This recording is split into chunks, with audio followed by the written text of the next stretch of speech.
Hi again, everyone. It's Teresa Sigmon, founder and designer of Seams Sensational, and today I have with me Leslie Peterson, and we are going to be discussing things that you need to look out for when you're considering buying a used ball gown.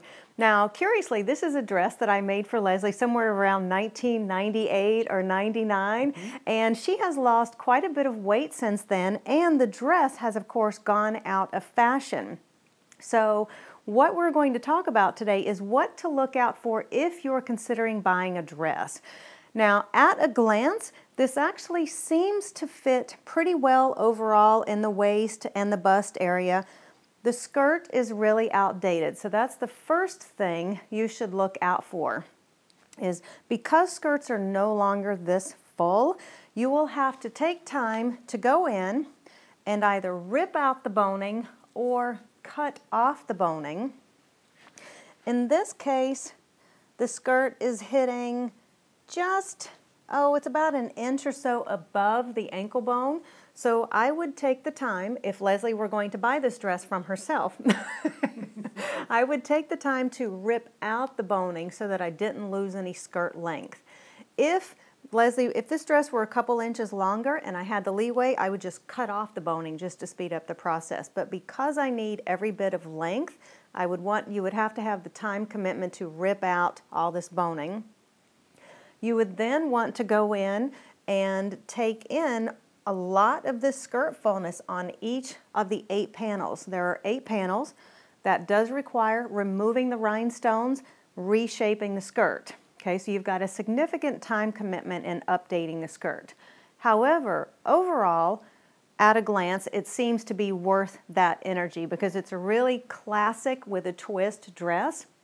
Shows up great on the floor. The elastic falling off her shoulder is definitely an issue to consider when you're buying it. If you know how to go in and fix that issue, great, and if not, it's a problem. The reason this is falling off on her is because her bust is quite a bit smaller than it was when I first made the dress for her, so she no longer fills it out. Therefore, it's too loose. If you can look right in here, it's really too loose in this area. And same thing over here, though it's not as predominant because of the ruffle. So if you were a perfectionist about your fit, you would want to go in and pop out part of the sleeve and take the seam in, and then actually just pop this I've got a little stitch here. So you would want to take that in. Sleeve length is good, so you wouldn't have to worry about losing any rhinestones and then having to replace them. The overall tightness of the sleeve, if I were making it from scratch, I would make it a smidge tighter, but for this purpose, I think it's awesome. Leave it. If you really come in here and look at this dress closely, it's really pretty loose. But because I cut it on the bias, it still hangs really nicely. So you don't necessarily have to do anything to the bodice because it still fits pretty well. Now, one thing that you'll notice is that there is a leotard underneath this dress, and it is separate from the dress itself. And that does a couple of things. One, it creates what I call a one-piece dress, and there will be an entire program module on how to create these one-piece dresses. It is an advanced dress. You don't necessarily want to start with this if you're just beginning making ball gowns. So it gives her a really nice smooth line. It nicely camouflages any of those lumps and bumps that we don't necessarily want to show. But as far as your alterations go, if you're considering buying this for a used dress, because Leslie has lost so much weight, this is really quite large. And there's quite a bit of room. I mean, I can easily get my hand in here and pull this out. So you might want to go in and take in the leotard a little bit on each of the seams to pull it up. And if I can have Leslie flash you her rear end, bless her heart, she's agreed to do this on film. She's got kind of a baggy butt, okay?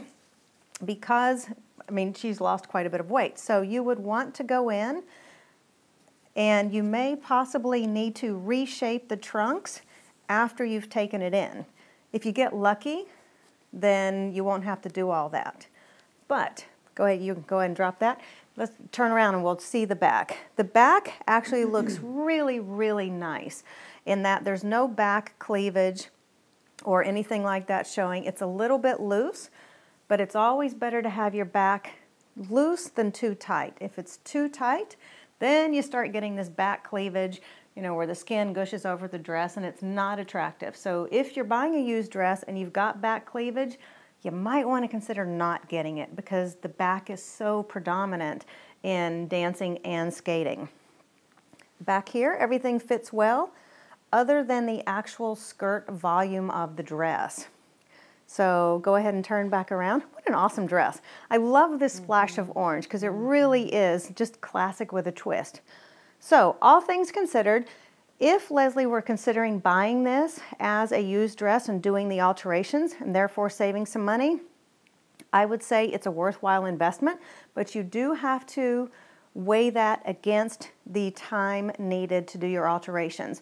So if you're getting a nice price on the dress, and I think a nice price would be somewhere between maybe $800 and $1,200 for this used, because it is in excellent shape. There aren't even any snags. It looks like it's never been worn. It's not even missing any stones. Correct. Yay, and I do have a program teaching you how to glue on your rhinestones so they don't fall off. But literally, this is like 98 and you're not missing a rhinestone. Incredible. So if you were going to buy this dress, say for between $800 and $1,200 or even less, I would go ahead and get it because I think it's a worthwhile investment as far as the alterations needed. But that does, you know, change according to whatever your body shape is and your dress is. But at least you have an idea of what to look for and whether or not your time versus dollar value is there. So that is it for today's training. I hope this has served you well and that you can take away some nuggets of information that might help you purchase a smarter dress for your body shape and size. Thanks so much, and I'll see you a later time.